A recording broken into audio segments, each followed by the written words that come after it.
Welcome to the Heart of Herbs Herbal School podcast, where we explore the fascinating world of herbal medicine and natural healing.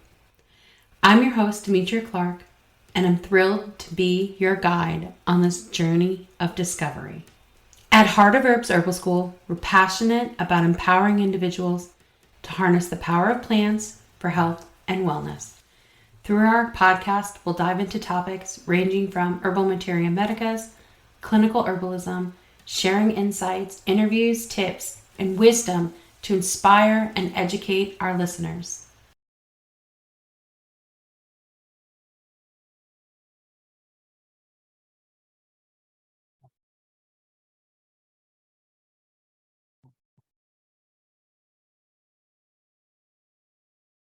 Okay, we'll start in a few minutes, but I'm just going to mute it for a second, see who else comes in.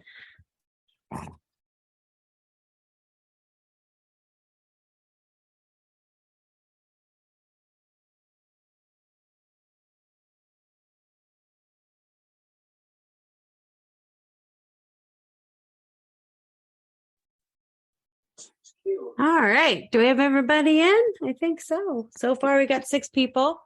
So I'm going to let you guys know this is a disclaimer. I found someone threw a dog in our yard who was blind and about 9 pounds. I posted about it on Facebook a few weeks ago, but he's on my lap right now. He has a little bit of separation anxiety. So if you hear a noise, that's him.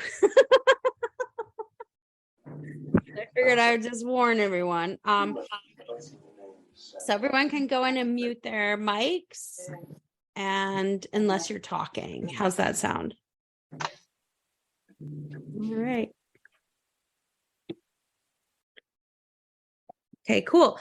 So this is about herbal legacies, and there's many different ways to think about your herbal legacy. And so what we're talking about tonight and what you will participate in tonight, so this is kind of be like something that everyone's going to kind of participate in, is what you see yourself and what you see your herbal legacy path to the future being. Because the reality is that when you start your herbal path, it's about whatever it's about, like keeping your family healthy or having a job or any of those kind of things. And then, like with any lifelong work, it starts to transform itself and it starts to become a legacy product. It starts to become something like, see, you can hear him snoring.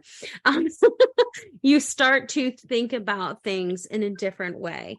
So I'll share a little bit with you guys on what I'm thinking about my herbal legacy being and how I want to use my herbal career and use what I've learned and created in the herbal world to be something that can become intergenerational. So for me, my herbal legacy is creating content like my books that my grandchildren should be able to get royalties from. So that's kind of a cool thing with like books and albums and stuff like that. When you make them, your family can reap the benefit of them even after your death. So it's like 100 years after you die. You don't stop. Every time.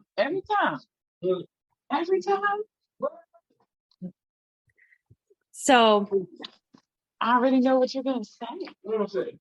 You don't say something about like you don't like her voice. It's too. I can hear you, so I'm just going to mute you, Adele.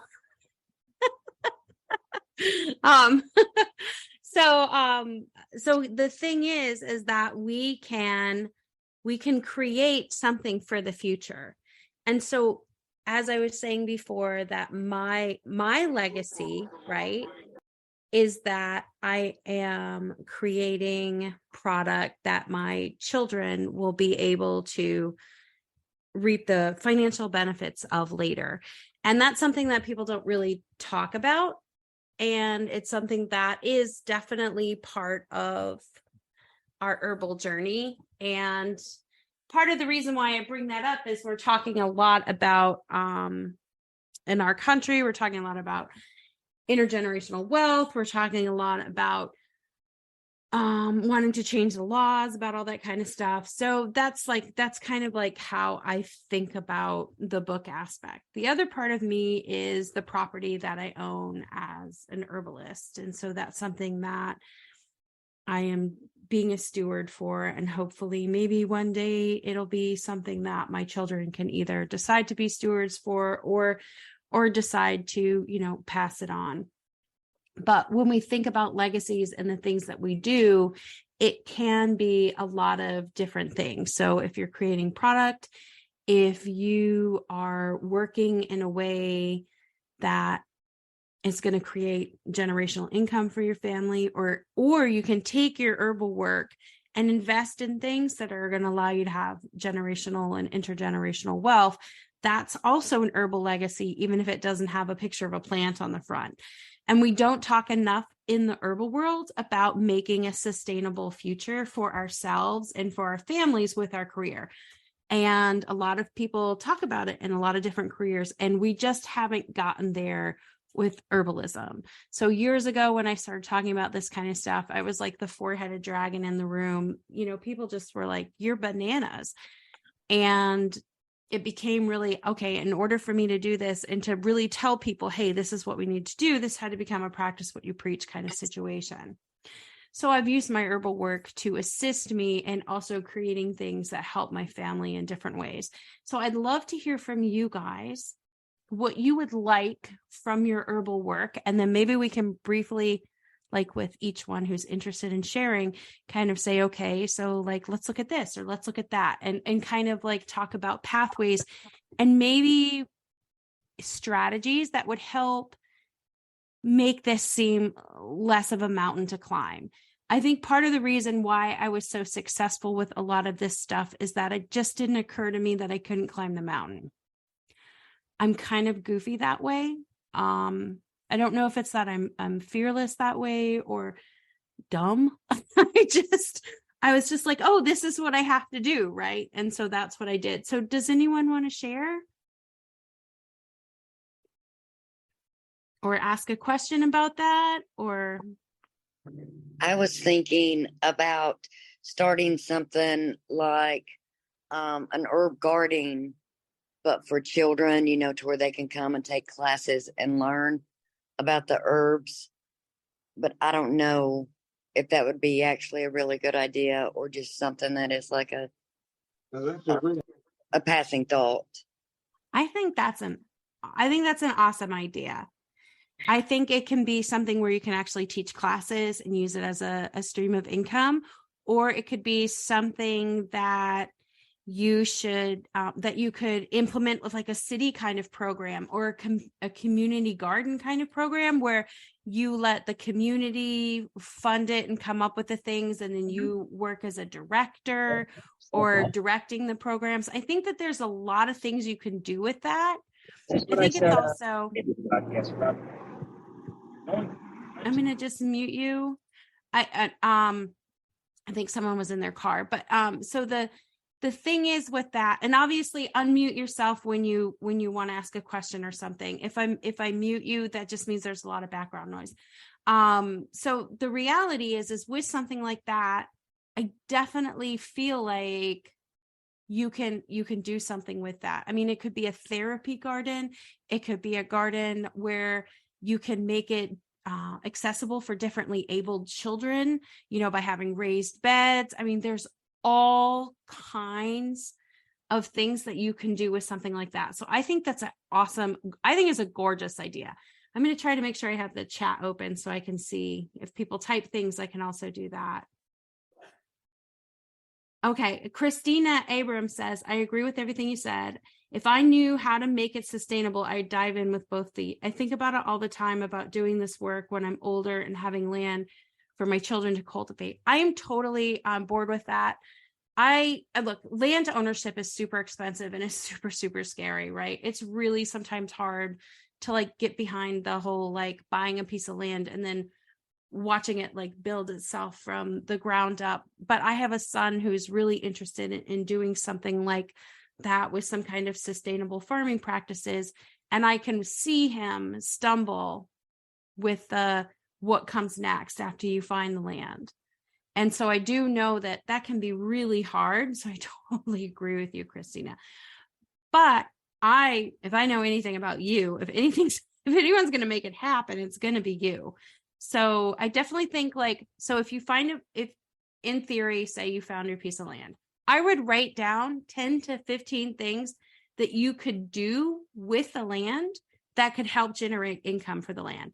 So it could be like, if you had, so say, I don't know, say it was 50 acres and you knew that you weren't going to cultivate 50 acres and you knew, and some of it was pasture, you could rent out your pasture to someone who's doing sustainable grass-fed farming as a stream of income to help pay for the land.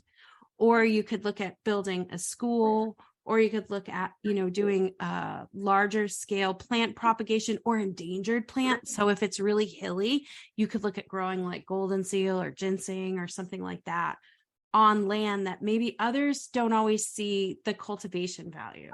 Does that make sense? Yes, nature goes for 400.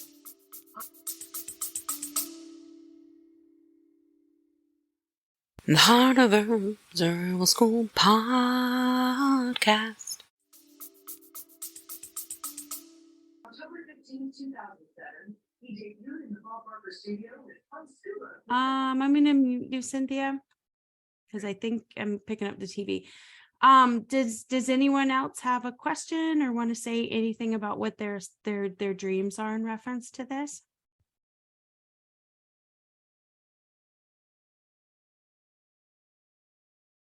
No. Does anyone want me to just kind of talk about different strategies I've done to try to ensure my herbal future? Yes, please. Okay. So I'm going to tell you some things I really screwed up on. So I didn't start investing in retirement soon enough. I should have done a portion of every dollar I made towards a retirement or an investment account. Nobody told me. Nobody shared that with me. I didn't come from wealth, so I didn't realize that in order to have wealth, you have to create wealth and invest wealth. I just thought you made money. So when I was really young, I wish that someone had said, for every dollar you make, put 10 cents away. Then put the tax man's money away, right? Because I would just be like, I thought okay, I'm paying a ton of money in taxes, I'm winning, because that means if the more you pay in tax, the more you're making, so you're winning, right? Well, I didn't invest enough when I was younger. And so that's something that part of my herbal legacy is telling you guys to protect yourself, invest in yourself from the beginning. Get a solo 401k if you have a business or SEP. Talk to a financial advisor. They'll do this stuff for free. They'll give you the advice, some of the advice for free on what you should set up, or talk to your accountant, because you can write those expenses off. So you can write off, and they have special forms that they fill out. So if you put $35,000 away a year for your retirement, which is basically the self-employed cap, depending upon what you make, that's probably this is probably a good middle of the line number. And of course, I'm not a financial advisor, a fiduciary, disclaimer. I'm just sharing with you how I wish I had done things better. But they will tell you basically the amount you can put in. And if you try each year, maybe your first 2 years, you're not going to get there. But if you keep trying and it becomes a habit, you don't miss the money. So that was something I really wish someone had shared with me. And I knew all of these herbalists, and I thought, oh, wow, it's so cool. They're still working. And then I was like, dang, they're still working and they're 80. And I'm like, this is wrong. This is not, I get it. You do your love for as long as you want, but you shouldn't have to, because otherwise you can't afford to eat, because there's no herbalist pension plan, right? There's no herbalist retirement fund. So we have to create this ourselves. And the problem is now we're all expected to be financial advisors, right? We're supposed to understand how all this stuff works all of a sudden. Boom, you're just supposed to know. The reality is just, there's lots of different people out there who will help you. There's lots of different people who can guide you in the right direction. So from the very beginning, when you set up your business and you get your business banking account, and your first dollar comes in, you figure out what percentage you want to try to put into your retirement, and try. Eventually the trying leads to more and more and more success. And eventually you're going to be maxing these things as you go along. So that was one of the things that I wish someone had shared with me. I wish that we were more transparent about money in the herbal community. And we talked about things like wages and income and sustainability with each other in a more honest and open way. I think that's one of the best ways for our legacies to continue.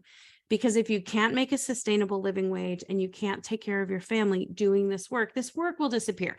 There's reasons why, if you look throughout history, this work kind of faded away. It's because the value was taken away from it.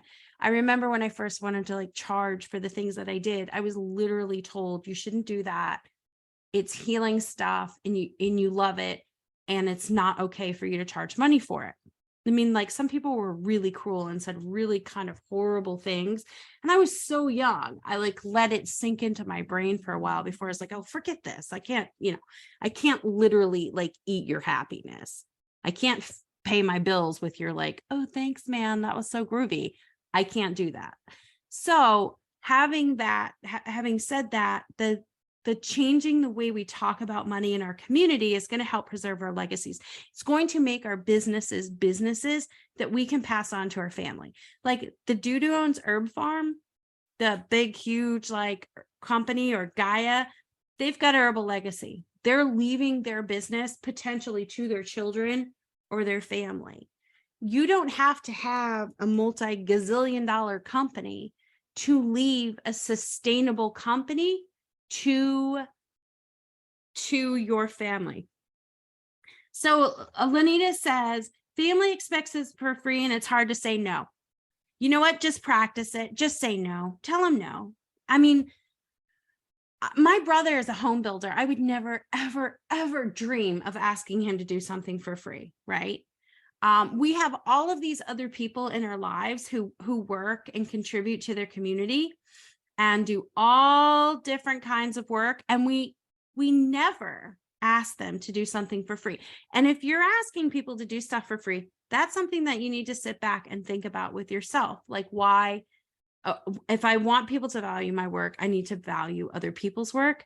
So I would just tell them, no, I'm sorry. So a long, long time ago, goodness gracious, a long time ago, back when the first part of my age began with a 2, my mother was always asking me for free little gift baskets for all of her friends. But all of her friends weren't buying from me because guess what? They didn't have to. They were getting it for free. My mom was basically every time I came to her house, she wanted a $30 to $50 gift basket and more than one. And I was I can't do this after a while. And I got really offended. And I told her, I said, hey, this isn't okay. I don't ask you to, I don't even ask you to watch my kids for free, right? This isn't cool. And this is really expensive. And when I laid it out to her, look, this is what I would be making if I sold this. This is a resource. And she was very, oh my gosh, I'm so sorry. I didn't realize that. Because sometimes I think family thinks when we're sitting there making something, we're making 1 million of them at a time. And all 1 million of them are sold except for the 3 we give to them. They don't realize that product that we sell for, $20 or $40 or even $60, right? When they ask us for one every week or every month, it's $20, $40, $60, $80, that it adds up and that it's actually a loss for us. So that's what I'm saying about transparency with finances and money. I'm not saying you have to tell everybody what you make, but you can say to someone, when I give this to you, this means I have to be willing to not make this money. And I think most of the people who love us start to understand that. I think another thing with transparency with money, you need to have that one person in your life that you can talk to about money and your legacy around your business. They do not need to be someone who's in the same business as you, but they should be someone who's in business and someone who's either as successful or more successful than you. So many times in money and business and finance kind of like situations, we're asking advice from people who don't have a freaking clue what we do. They don't understand our money process at all. And so why are we accepting advice from people who like really shouldn't be giving it to us? Because they're older than us. They always wanted to run a business, so they know how to run a business. We all have that person in our life. I had a person in my life, and we'll say he was an uncle. He is an uncle. And he'd always be like, hey, you know what you got to do? And I'd be like, what? He'd be telling me all this stuff. And I'd be like, no, first of all, none of that applies to me. And second of all, you don't really hold a job long term. So, and you've never run a business. I'm not sure I should be getting my financial advice from you.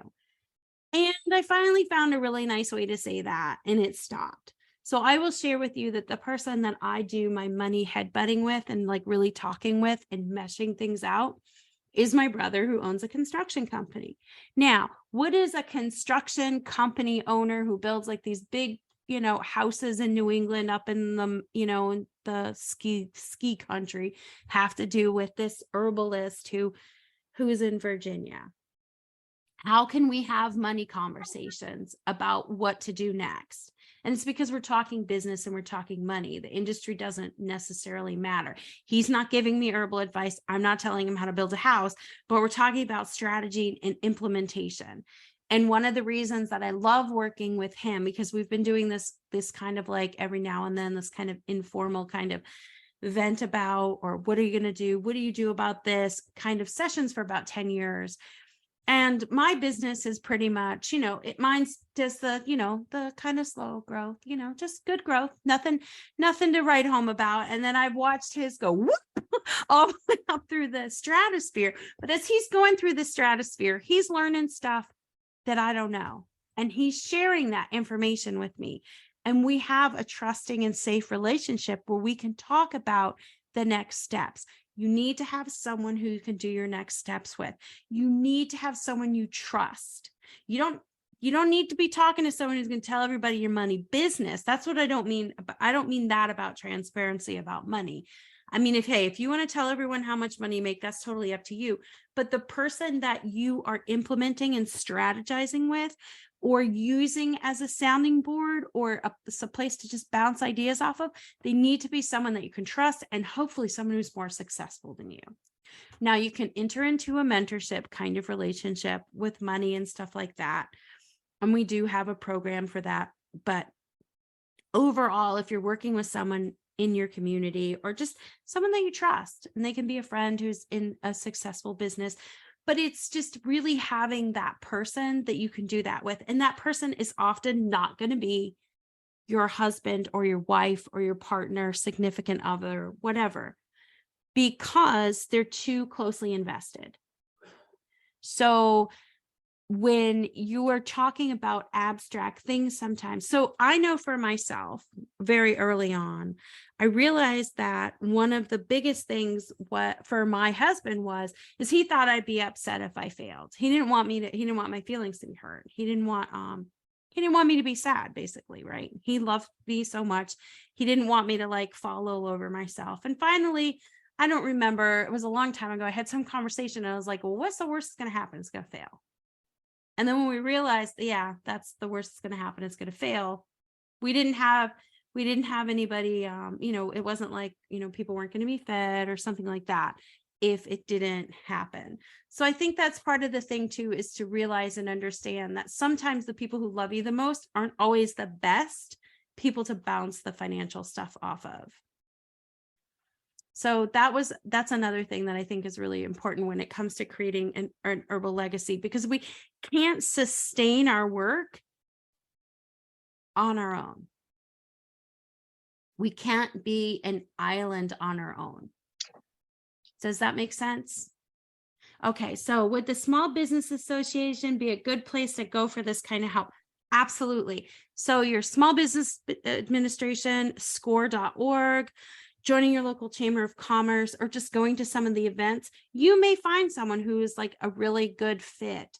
SCORE is a great place because SCORE is retired executives who volunteer to help entrepreneurs. So it doesn't cost you anything.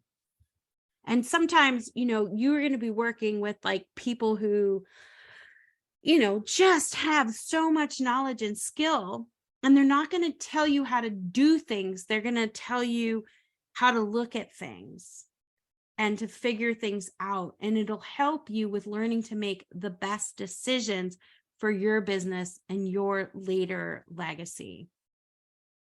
So does anybody else have like an idea of like, or want to share like a thought or a way to maybe implement expanding on their idea of what their herbal legacy is going to be?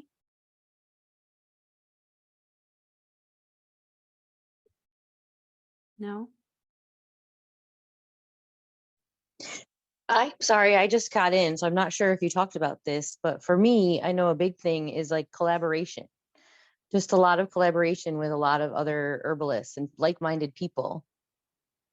Yeah, so that's kind of what we were saying, but totally are not. No, that's not like what we were saying at all. That's not clear. I should be clear. So I think that's a really good thing to address next. We were kind of talking about having someone that you can talk about the nitty-gritty with that isn't in your business necessarily. Having someone in your business is okay, but you don't want to have an adversarial competitive relationship when you get down to some of the nitty-gritty. The other thing with collaboration, I think that's really important. I did more collaborative work early on. Part of the reason why I don't collaborate as much as I should, and this is something you can do better than me, is I'm actually pretty shy. And I think people often think when they meet me face to face that I'm kind of a snob. I just, I either resort to being like really funny or like really kind of closed off and shy. And so I think sometimes people used to think like, oh, that Demetria Clark, she's kind of a snob, and it wasn't that I was a snob. I like to sometimes, and I know you guys are like, yeah, whatever, you're a Tacosaurus Rex, but you guys are family, so it's different. But like, I think sometimes that, people would be like, yeah, she just kind of like sits there and she doesn't really say much. And then she'll ask some like really weird question, like, so I kind of like, I allowed I don't know, I guess nowadays we'd say like social anxiety or something like that to limit some of my collaborations. I will say, though, some of my best collaborations that have been the most inspiring have not actually been in the herbal world for my herbal work. So you can collaborate with different kinds of artisans and businesses and make those kind of connections. I think the most important thing to remember with collaboration is that your collaborants should inspire you. They should make you want to be better. So I know at one point I did like a huge leap in growth in my business because I was connecting and not necessarily collaborating with, but having, brain collaboration, I guess, with someone who was a jewelry designer. So even though the two things were completely different, my conversations with this person made my brain work better. So I think that definitely always finding those people that you can collaborate with is really important, especially ones that make you understand what you can do better in your, your environment, if that makes sense. Did that answer your question or like speak to what you were saying? Yeah. I think, like I said, I apologize for coming in late. You're fine. People go in and out during these things, so don't worry about it. Someone's kids start screaming and then they're gone and then they're back 10 minutes later. I think you actually nailed it, because I said like other herbalists and like-minded people, but the truth is that most of my collaborations are with people that are not herbalists, but are just in like energy healing or sound healing. And we do these little like, like little yoga retreat things, and they're really, for me personally, because I'm not shy, but I am. It's hard to explain. I'm an extroverted introvert, I guess you could say. Yeah, I think I can understand that. And so they've really like brought me out of my shell. And every time I go to them, I learn so much. And just in the way that they teach, and they make me better. And so it has, like, the collaboration part for me has been a huge piece of really just getting me out there and building up my confidence too. Absolutely. I can understand that. And then to that also, I think, like, sometimes we get so inspired by other people that we kind of like almost emulate them, right? And maybe too much, right? And so it's also good to be working with people who will help you keep you in check, like who will help you stay true to your voice. Like years and years ago, some business kind of expert was like, you'd make a lot more money if you put your kids all over your stuff. Like, this was before people were doing I don't know, Instagram reels and stuff with their kids like that. And for me, that never would have worked. I mean, like, no amount of money could have made that work for me because of the way my brain's wired. Not that I think it's wrong when people do that, right? People, lots of people responsibly, like, have pictures of their kids and stuff in their seed catalog. I don't think there's anything wrong with that. But for me, and knowing like the way my kids were wired, like that was just not going to happen. Like every picture they'd be scowling, like really, like with their Billy Idol lip up or something, right? So the reality is that I think that even when it's hard, stay true to yourself and collaborate with people who will expect you to do that and raise you to that level. So you can feel like with every step that you're taking, that you are fully able to be responsible for the work that you're doing. And I think that when it comes to building a business that's going to last a lifetime, that I think, or maybe multiple lifetimes, I think that that's going to be easier for you to then train your next person, or for your children to step in the role of, because there isn't a mom who runs the business and then a mom. I mean, obviously you have your different personality. When my kids call, I don't go, Heart of Herbs Herbal School, Demetria Clark speaking. How can I help you? But, there is this thing where it is something that you can pass it on, because they already know who you are and you're already being true to. So I think that's something like to think about too. And we also, for people who came in late, you may want to listen to the beginning. We did talk a little about like retirement and stuff like that. So I think that's also something with creating a legacy. I think the thing is that a lot of herbal schools don't have a long lifespan, or they have a very long lifespan. A lot of herbal businesses come in and out, right? A lot of times when things get tough, if we don't have a good framework around us, and I'm not talking about, there's times when, we were like, oh, all right, are we going to be able to do this? Because this is taking a lot of time, a lot of, whatever, right?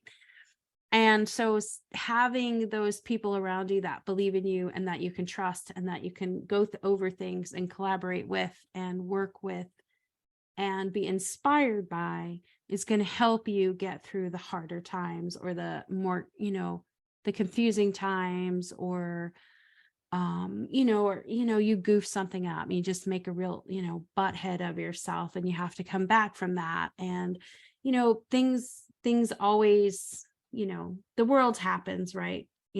Unfortunately, the world is always going on around us, and we can't have our nice little herbal bubble that we just protect and keep safe. But those will get you through that. Like, and if you have a partner, make sure they understand your commitment to the work.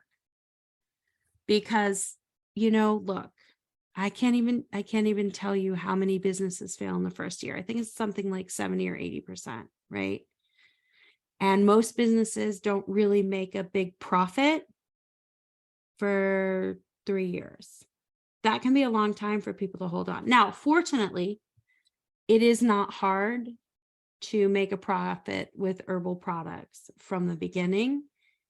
Even if you count in, so even if you count in the cost of education, containers, ingredients, blah, blah, blah, you're probably not even, you're not even close to the realm of like the cost of opening a cafe or a bookstore or a restaurant or anything like that. Those can be, starting at 100,000 and go up.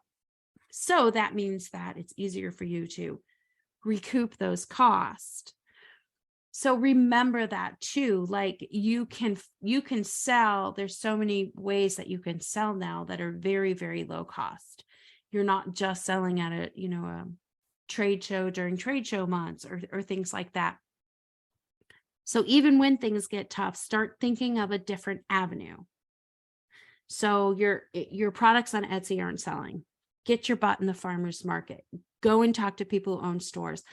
Gosh, I didn't like talking to anybody. Oh my gosh. Like I was so bad. Right. And then I had 2 kids with me all the time. Like, I don't know. I was completely nuts.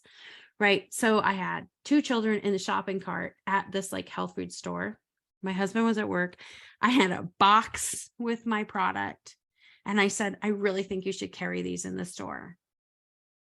And they looked at me. I don't know. It must have been pity. Right.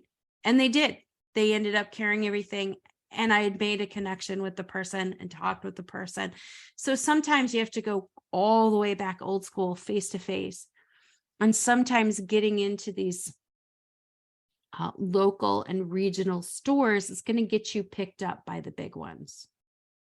So always remember, you don't know when your next thing's coming. You don't know who's going to see something and want it. So getting your products out locally is just as important as being on a platform like Etsy, or I think, I don't know if some of the herbal platforms are still there. I think there used to be one called Poppy or something. I don't even know if it's still around, but getting yourself out there. And even if you're like, but there's 9 gazillion people, right, who have the same thing I have. Don't look at them. Just focus on you. Make your profile stunning. Make your description amazing. If you have a friend who's like really good at copywriting, tackle them and ask them for help, take them out for lunch and exchange, figure out a way, right? And get your pictures on point, have your photos be beautiful, and just really promote yourself. And don't be afraid to tell people that you're there. There's so many times when I would be selling a product and I would be like, gosh, does anybody even want this? And then I would get this email like, this is the only thing that's ever helped my kids' eczema. My baby has been in pain for years. This is how I can't believe it. And it's like, I think at the time their product was like $6, right? I even offered to like give her the recipe because I was like, if you've been going on with this forever, like, or I'll sell it to you by the gallon or whatever, And the reality is that sometimes when we start making those differences, I think she sent me hundreds of customers. I mean, I had a store that would order like $2,000 worth of product from me a month. And this was back in like 2005. And she just like loved everything. And people would come into her store and she'd just be like selling them my stuff. It was great. She was in Ohio, and it's just, I didn't know that is what could have happened. And it wouldn't have if I hadn't just been doing the work in all the little ways.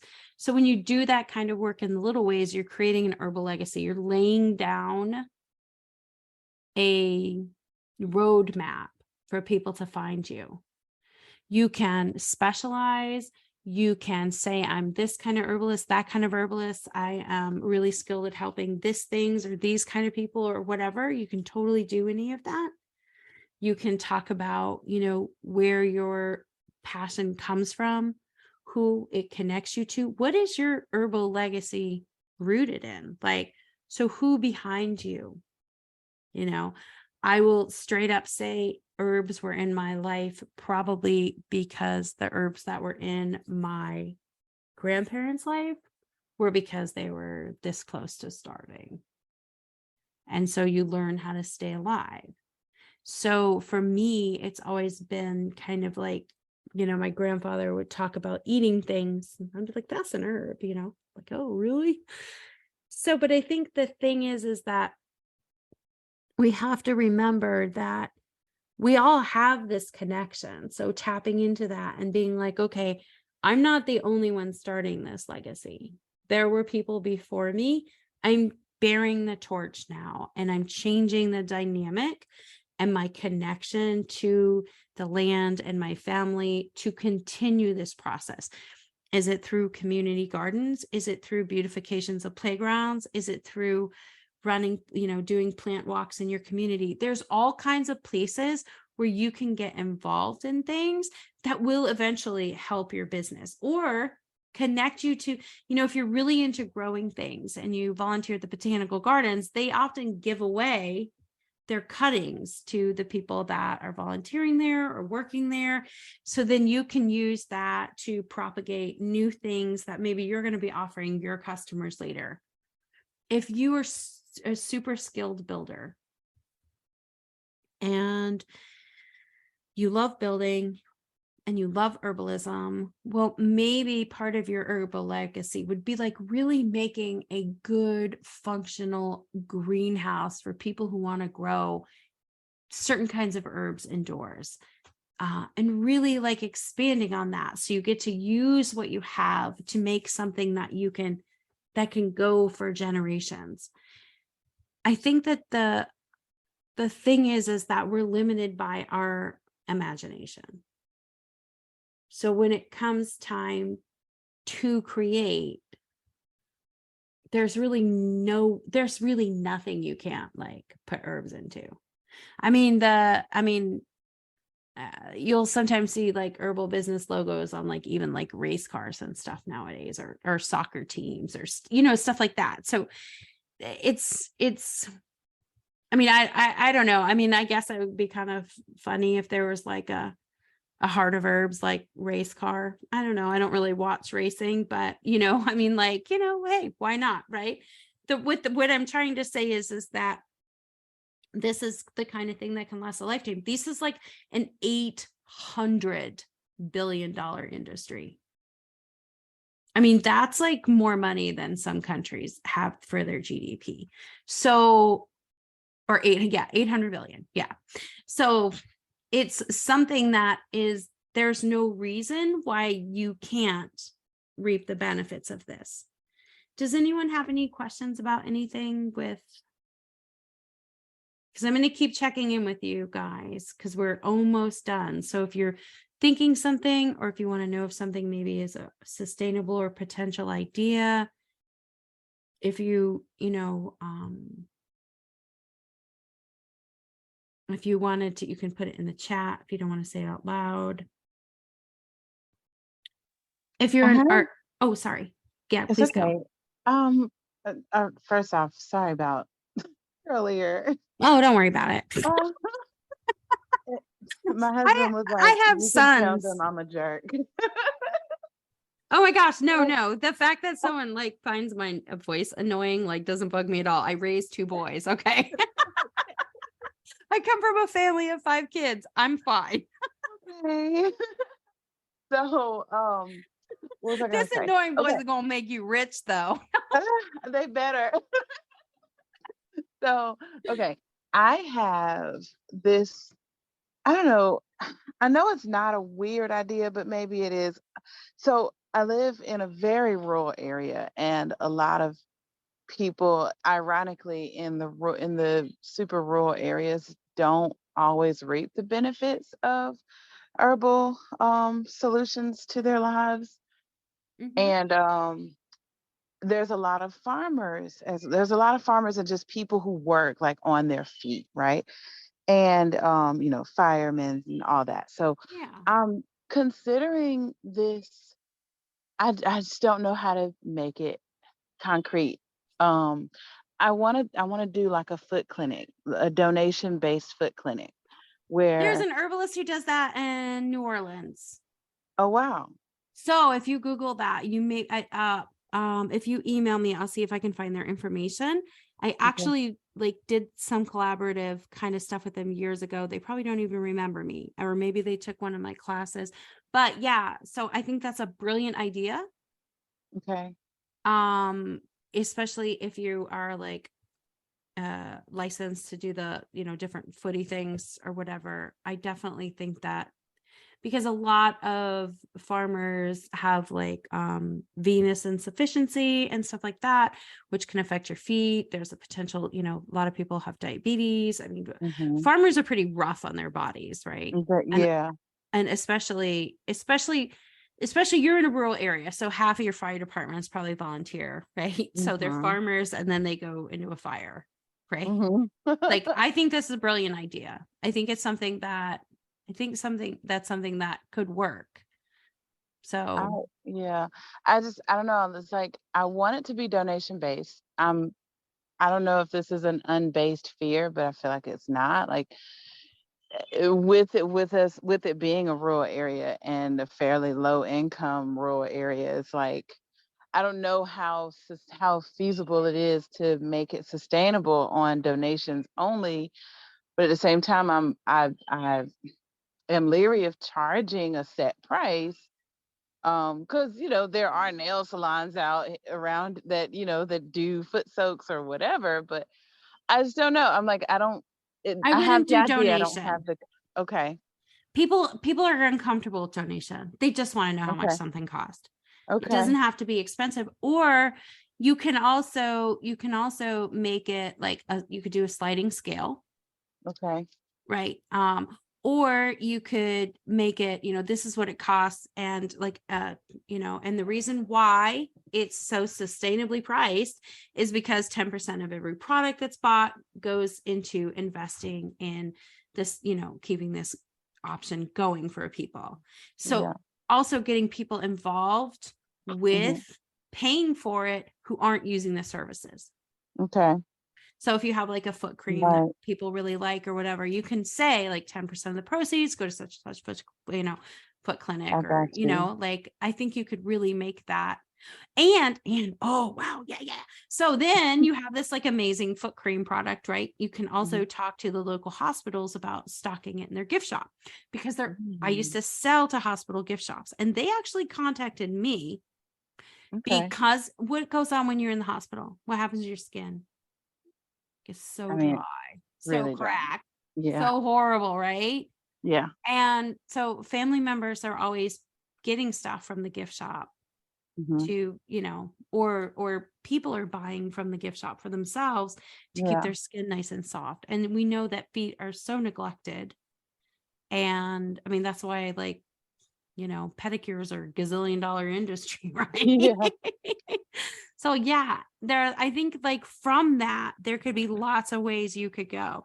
You could even work with like a local knitter who does like merino wool socks or something like that, and have those available Hmm. and explain the benefits. So if people have neuropathy, a lot of people Hmm. really like wearing wool to help Hmm. mitigate pain, right? Okay. Yeah. Yeah. Right. And so Yeah. like you have something available, and like a wool that's good for the summertime is like a merino wool. So you could like actually like turn this into something where there's lots of streams of income coming in based on the needs of your clients. That's I'm gonna keep all this information. I'm gonna email you so you can see if you remember the New Orleans based one. Yeah, definitely. Because Thank I when you. I heard about that, they worked mostly with homeless and people who had like uncontrolled diabetes, right? Yeah. And because for homeless people, there's often a lot of foot problems, with Right. frostbite and water, and Right. stuff like that. And I just was like, that is the coolest thing I've ever heard. Like, I just thought that was like the nicest Yeah. thing that someone, I just thought it was so nice. Anyways, It I'm gonna, really is. And I mean, I'm like, like, I I'm like want to starting to do it. cry, like I've been having a glass of wine, but I haven't. Oh. I just thought it was really sweet. So, Yeah. definitely, I definitely think that there's the thing that you offer, and then there's all the things off of that could come That off go of that. around it. Okay. Yeah. Like if you knew a woodworker who could like, make you some kind of like, if they used a lathe, like some kind of like foot rolling massager thing that Okay. people could use. I mean, there's all kinds of things that Yeah. Okay. you could sell, all natural like nail varnish for people who wanted to buy nail varnish but didn't want to buy the chemical stuff, or Mhm. there's like there's all kinds of places you could go with this. You could have a lot of fun. I think I'm gonna.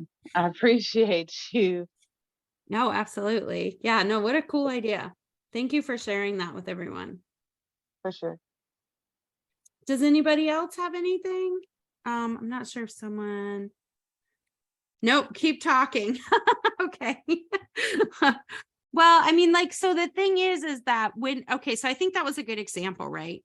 You have your core idea, and then you can start thinking about ways that you can connect it to things that are going on in your community, services that are offered, your public commitment, so your commitment to your community, like, so businesses, will often, make donations to, I always say the more money you make, the more you can give. Like, that's always been my answer to people who are like, well, herbalists shouldn't make money. And I'm like, but I can make money in the form of donating to good things, go further than if I give my time. Like, if I give my time, you're out to, I'm out like $200 for consultation, right? But if I donate that $200, that's buying like meals for kids in my community. Like, I feel like that's a better use of money. So I think that the more you earn, the more you can give is like something you need to keep telling yourself, because that's part of your legacy too. Your, like Heart of Herbs Herbal School bought like 200 winter coats one year. We just went in and I cleared out the store because I heard something that there are like 200 children who didn't have jackets where I lived. And my brain went into like total spasm. And I was like, I can't deal with that. Like, there's no reason why these kids need jackets. Like, that's it. It was like colder than normal winter where we lived. And we lived in the South. So if, kids don't always have winter coats, because it doesn't, you sit at 40, 50, but we were having like 20s, like days of 20s. And so I filled up the back of my car, and then they were all being dropped off at the police station. And I swear they must have thought I was just dropping them. The lady's like, do you need help? I'm like, no, I got it. But I mean, like, and I could have turned that into something where, they did a television, thing or whatever. I just opted not to, because it was just it's one of those things I like, this needs to happen now. Like, I don't care about what's going on, but I felt that was how my money went further. And I think that's a legacy thing. Like, so legacy is also about supporting and sustaining your community, not just your herbal community. You could have it so your business for the next 50 years, calls once a year and pays off school lunches. That's a legacy. Or you can have a scholarship for someone who's interested in, learning botany or studying herbalism or whatever. That's, that is something that you can do that creates legacy, that creates long time name recognition. But you're also doing something that helps the community. So I think that's definitely, like, we aren't there yet in the herbal world. We're starting to see like that kind of stuff, but it's usually like, we're sponsoring this herbal conference. And I think that's great. There's nothing wrong with that. I've done that myself. Like, there's nothing wrong with that, like being a sponsor or anything like that. I think it's also really important for the industry if we start getting involved in our communities like other businesses are. So herbalism tends to, at time, to be insular, and we only support like herbally type stuffs. We're not buying like Heart of Herbs bought football uniforms one year for a football team. And part of that was like, they needed it. And that was, that's something that every single one of those kids now has a different idea of herbalists and what herbalists do. And it isn't just and there's like 90 kids like involved. So like the thing is that think outside of the box with your legacy too. Don't just keep it in the herbal world, because those are connections that you're going to make forever. So, and those are kinds of things where people grow up or people change jobs and they're going to remember this kind of legacy connection. So definitely don't be afraid to venture into other things, like go to a fancy Chamber of Commerce event and meet the other businesses in the area. You'll be surprised. Like people always will say to me, but this kind of person doesn't like herbs. Well, that's not true at all. Like every walk of life, every single income bracket, there are people who are into herbs. People would always be like, well, I don't know, like rich people just always do this or that. And it's like, oh my gosh, like, no. Anytime you start to tell yourself, well, this isn't, you're wrong. There's always someone that you can connect with who will be into your work and think that your work is fascinating. I mean, even if you went to a catalytic converter convention, right? You're going to find someone there who's into herbs. So do not limit yourself that way, because you never know where the next thing's coming from. You never know who's going to inspire you and when you're going to make a product that's going to change the world, because you're world changers. Anytime we talk about making the world better and making people feel better and be healthier and to feel better about what's going on in their lives and more secure, we're changing the world. And it doesn't have to be massive. You can change the world one person at a time. So definitely don't give up if it gets tough. Give us a call, post in the student group. If you start getting afraid of like what your next step is, then, connect, because that's what we're here for. And we want you to be successful and we want you to feel good about all of the things that you're bringing into the world. Does anybody else have anything real quick before we go? Yes, sorry. Hello. Can Hi. you hear me? Yes. Yeah, this is Riorita. Yeah, thank you so much for your inspiring class. It's so wonderful. I'm so sorry. May I ask you a question? If the answer is gonna be no, it's okay. I'm going to be totally fine. First of all, I want to also thank you for your amazing clinical herbologist career that I finished. And it was so brilliant, so great. And what I'm now trying to do is trying to combine,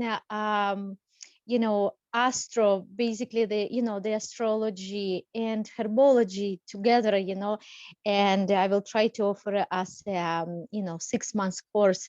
So my question is it possible to advertise in the group or not really, just No. maybe someone, no, it's not. Yeah. Okay. Yeah. Okay. Thank you. Yep. And does anyone else we just have to keep that to a limit, because it'll just become a marketplace. So definitely look, if you have like a really cool product, like I ask a few times a year, like to share your links. So definitely when I do that, share your links, because I will share your links with my audience. Like I have no problems doing that. And I do that a few times a year. But if we just had it going all the time, I just don't think we'd ever get any good communication done. It would just be like a Facebook marketplace page. No, it's totally okay. I'm totally fine. And, I thank you for your honest, answer. Yeah, definitely. Yeah. Does anybody else have anything? I thought I heard someone. I do. Okay, I do. perfect. Okay. So my husband is not leaving me alone on this. He said, since we're on this subject, for me to ask you this question. Go for it. I am a big elderberry person. I've had elderberries in my life since I can remember. Mm-hmm. And I grow them on my property. And my husband is trying to tell me that I should like dehydrate them, because I have the big dehydrator, Mm-hmm. or freeze dry them and try and sell them. Mm-hmm. I don't think that would be very, profitable. I think your husband's right. Oh. Now you look him in the eye right now and say, you're not going to hear that again. No. Okay. Oh, No, okay. no. I think it could be a great business. Oh, Absolutely. okay. People are always looking for elderberries. Always Okay. looking for elderberries. But also, I mean, elderberries can be, you can syrup them, jam them, dry them, right? Yes. I mean, there's, they're a food, they're a medicine. They can be used for, dyeing products. I mean, you could make homemade like silk scarves that are, once you make your elderberry syrup and you have all that stuff left behind, you can use that to dye silk. And so if someone in your family does like batik or whatever, or you can do herbal dyed scarves. I mean, there's all kinds of stuff you can do. So I think he's absolutely a gazillion% right. You have Okay. a cash crop there. Wow. Okay. Well, then I guess that is something that I will start looking into. So you have this on your property and it's been involved with you your whole life. Like you've always had an involvement with this plant. Yes. So this plant has been showing you your legacy this whole time. Wow. Thank you. I never looked at it that way. It's just been a part of my life, and I don't look at it as business venture. You So know, the number one thing a business has to do is solve a problem, right?